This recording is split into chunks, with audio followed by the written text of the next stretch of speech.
भारत का सबसे पुराना राजनीतिक दल कांग्रेस आज अपने अस्तित्व को लेकर चिंतित है। अब उसके अस्तित्व पर सवाल कहीं बाहर से नहीं बल्कि भीतर से ही उठ रहे हैं। और जैसे कि आपको जानकारी होगी किस तरह से कल महत्वपूर्ण बैठक हुई और सोनिया के नेतृत्व में आगे बढ़ने का फैसला इस बैठक में हुआ। सोनिया ने इस्तीफे की पेशकश कर दी थी, लेकिन उसके बावजूद तमाम विधायकों का यही कहना था कि उन्हें सोनिया गांधी के नेतृत्व पर भरोसा है। सोनिया की पेशकश को सीडब्ल्यूसी में ठुकरा दिया गया। 20 अगस्त को कांग्रेस अध्यक्ष का चुनाव होना है।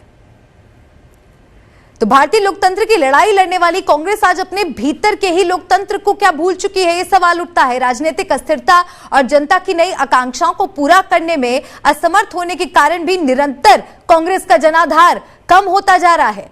भारत के अलग अलग राज्यों की अगर बात की जाए तो विभिन्न राज्यों में गठित क्षेत्रीय दलों ने मुख्यतः क्षेत्रीयता, जाति और धर्म के आधार पर नई तरह की राजनीति को शुरू किया है और कांग्रेस धीरे धीरे राज्यों में बड़े भाई की भूमिका से फिसलकर छोटे भाई की भूमिका में आ गई है। एक दौर था जब माना जाता था कि शहरी क्षेत्रों में ही भाजपा का वोट बैंक है और ग्रामीण क्षेत्रों में कांग्रेस का ही दबदबा कायम है, लेकिन अब वो भी बदलता हुआ नजर आ रहा है। वो तस्वीर भी बदल रही है क्योंकि तकनीक के बढ़ते दायरे ने समाज में नई क्रांति ला दी है। योजनाओं में हो रहे भ्रष्टाचार की भनक अब गांव-गांव तक फैल चुकी है और लगातार कांग्रेस का जो जनाधार है वो घट रहा है। कांग्रेस को लेकर जो जनता के बीच अविश्वास की भावना है वो बढ़ती जा रही है और साल 2014 से अब तक जो भी चुनाव हुए उसमें कांग्रेस का ग्राफ लगातार गिरता ही गया। 2014 से अब तक 50 विधानसभा चुनाव में सिर्फ 11 में ही कांग्रेस जीत हासिल कर पाई है।